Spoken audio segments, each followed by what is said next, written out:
ಯಸ್ಯಾಹುರಾಗಮವಿದಃ ಪರಿಪೂರ್ಣಶಕ್ತೇರಂಶೇ ಕಿಯತ್ಯಪಿ ನಿವಿಷ್ಟಮಮಂ ಪ್ರಪಂಚಂ ತಸ್ಮೈ ತಮಾಲರುಚಿಭಾಸುರಕಂಧರಾಯ ನಾರಾಯಣೀ ಸಹಚರಾಯ ನಮಃ ಶಿವಾಯ. ಶ್ರುತಿಸ್ಮೃತಿಪುರಾಣಾನಾಂ ಆಲಯಂ ಕರುಣಾಲಯಂ ನಮಾಮಿ ಭಗವತ್ಪಾದಶಂಕರಂ ಲೋಕಶಂಕರಂ.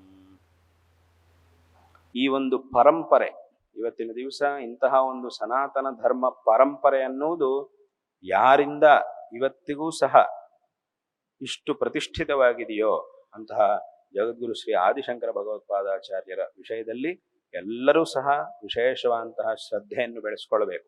ಅವರು ತೋರಿಸಿದಂತಹ ಒಂದು ಮಾರ್ಗವೇ ಇದು. ಅವರು ನಮಗೆ ಇಂತಹ ಒಂದು ಮಾರ್ಗವನ್ನು, ಈ ಜಗತ್ತಿಗೆ ಇಂತಹ ಒಂದು ಮಾರ್ಗವನ್ನು ಉಪದೇಶ ಮಾಡಿದ್ದಾರೆ. ಎಲ್ಲರ ಒಂದು ಶ್ರೇಯಸ್ಸಿಗಾಗಿ ಅನೇಕ ವಿಧವಾದಂತಹ ವಿಚಾರಗಳನ್ನ ಅವರು ಈ ಜಗತ್ತಿಗೆ ಉಪದೇಶ ಮಾಡಿದ್ದಾರೆ. ಹಾಗಾಗಿ ಶಂಕರ ಭಗವತ್ಪಾದಾಚಾರ್ಯರ ಒಂದು ಆರಾಧನೆ ಅಂದ್ರೆ ಅವರ ಒಂದು ಪೂಜನ ಅನ್ನುವುದು ಪ್ರತಿಯೊಂದು ಮನೆಯಲ್ಲೂ ಸಹ ನಡಿಬೇಕು. ಮತ್ತು ಅವರ ವಿಶೇಷವಾದಂತಹ ಜಯಂತಿ ಉತ್ಸವ, ಶಂಕರ ಜಯಂತಿ ಉತ್ಸವ ಇದೆ. ಆ ಒಂದು ಶಂಕರ ಜಯಂತಿ ಉತ್ಸವ ಅನ್ನೋದು ವೈಶಾಖ ಶುಕ್ಲ ಪಂಚಮಿ ದಿವಸ ಶಂಕರ ಜಯಂತಿ ಉತ್ಸವ ಅನ್ನೋದು ಪ್ರತಿಯೊಂದು ಊರಿನಲ್ಲೂ, ಪ್ರತಿಯೊಂದು ಮನೆಯಲ್ಲೂ, ಪ್ರತಿಯೊಂದು ಸಂಸ್ಥೆಯಲ್ಲೂ ಎಲ್ಲ ಕಡೆಯೂ ಸಹ ನಡಿಬೇಕು. ಪ್ರತಿಯೊಬ್ಬರೂ ಸಹ ಅದನ್ನು ಆಚರಣೆ ಮಾಡಬೇಕು, ಅದರಲ್ಲಿ ಭಾಗವಹಿಸಬೇಕು. ಯಾಕಂತಂದ್ರೆ ಶಂಕರ ಭಗವತ್ಪಾದಾಚಾರ್ಯರು ಅವತಾರ ಮಾಡಿಲ್ಲ ಅಂತಂದ್ರೆ ಇವತ್ತಿನ ದಿವಸ ಎಲ್ಲೂ ಸಹ ನಾವು ಈ ಧರ್ಮವನ್ನು ನೋಡುವುದಕ್ಕೆ ಸಾಧ್ಯವಾಗ್ತಿರ್ಲಿಲ್ಲ.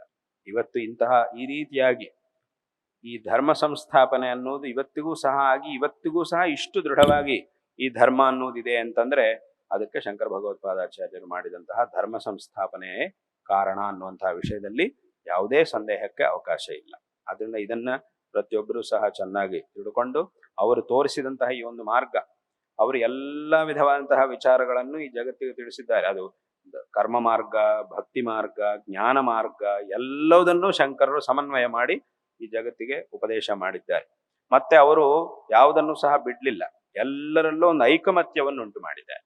ಇದು ಇಲ್ಲಿ ತುಂಬಾ ಮುಖ್ಯವಾದಂತಹ ಒಂದು ವಿಷಯ. ಎಲ್ಲ ಒಂದು ಸನಾತನ ಧರ್ಮ ಅನುಯಾಯಿಗಳಲ್ಲೂ ಅವರು ಐಕಮತ್ಯವನ್ನ ಉಂಟು ಮಾಡಿ ಎಲ್ಲರೂ ಸಹ ಇದನ್ನು ಆಚರಣೆ ಮಾಡುವಂತೆ ಒಂದು ಪ್ರೇರಣೆಯನ್ನು ನೀಡಿದ್ದಾರೆ. ಹಾಗಾಗಿ ಅಲ್ಲಿಂದ ಶುರುವಾಗಿ ಅಲ್ಲಿಂದ ಮತ್ತೆ ಅದು ಪುನರುಜ್ಜೀವಿತವಾಗಿ ಇವತ್ತಿನ ತನಕ ಆ ಒಂದು ಪರಂಪರೆ ಅನ್ನುವುದು ನಮ್ಮಲ್ಲಿ ವಿಶೇಷವಾಗಿ ಬಂದಿದೆ. ಹಾಗಾಗಿ ಈ ಒಂದು ಧರ್ಮ, ಈ ಒಂದು ಪರಂಪರೆ ಮತ್ತು ಈ ಒಂದು ದೇಶ ಯಾವತ್ತೂ ಸಹ ಶಂಕರ ಭಗವತ್ಪಾದಾಚಾರ್ಯರನ್ನು ಮರೆಯುವ ಹಾಗಿಲ್ಲ. ಯಾವ ಕ್ಷಣದಲ್ಲೂ ಅವರನ್ನ ನಾವು ಮರೆಯುವುದು ಅನ್ನುವುದು ಅತ್ಯಂತ ಅಸಂಗತವಾದಂತಹ ವಿಚಾರ, ಅತ್ಯಂತ ಅನುಚಿತವಾಗುತ್ತೆ. ಅದರಿಂದ ಅವರನ್ನ ನಾವು ಸ್ಮರಣೆ ಮಾಡಬೇಕು, ನಿರಂತರ ಅವರು ತೋರಿಸಿದಂತಹ ಈ ಮಾರ್ಗವನ್ನ ಅನುಸರಣೆ ಮಾಡಬೇಕು. ಮತ್ತು ಈ ಒಂದು ಧರ್ಮದ ಬಗ್ಗೆ ವಿಶೇಷವಾದಂತಹ ತಿಳುವಳಿಕೆಯನ್ನು ಬೆಳೆಸ್ಕೊಳ್ಬೇಕು. ಇದು ಸಹ ಒಂದು ಮುಖ್ಯವಾದಂತಹ ವಿಷಯ, ನಾವು ಎಲ್ಲರಿಗೂ ಹೇಳಬಯಸುವಂತಹ ಒಂದು ವಿಷಯ. ಈ ಧರ್ಮದ ಬಗ್ಗೆ ಎಲ್ಲರೂ ಸಹ ವಿಶೇಷವಾದಂತಹ ತಿಳುವಳಿಕೆಯನ್ನು ಬೆಳೆಸ್ಕೊಳ್ಬೇಕು.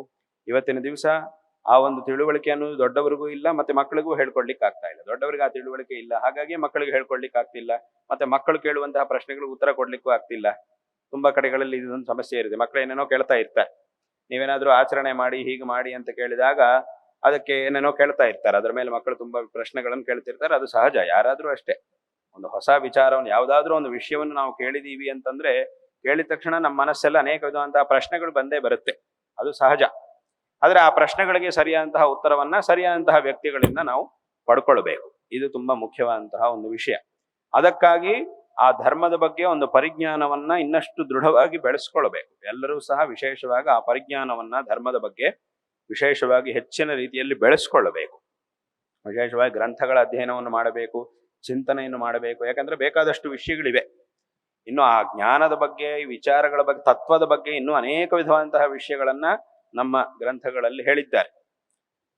ಅದರಿಂದ ನಾವು ಚೆನ್ನಾಗಿ ಇದನ್ನು ತಿಳ್ಕೊಳ್ಬೇಕು, ನಮ್ಮ ಮಕ್ಕಳಿಗೂ ಸಹ ಇದನ್ನು ವಿಶೇಷವಾಗಿ ಹೇಳ್ಕೊಳ್ಬೇಕು.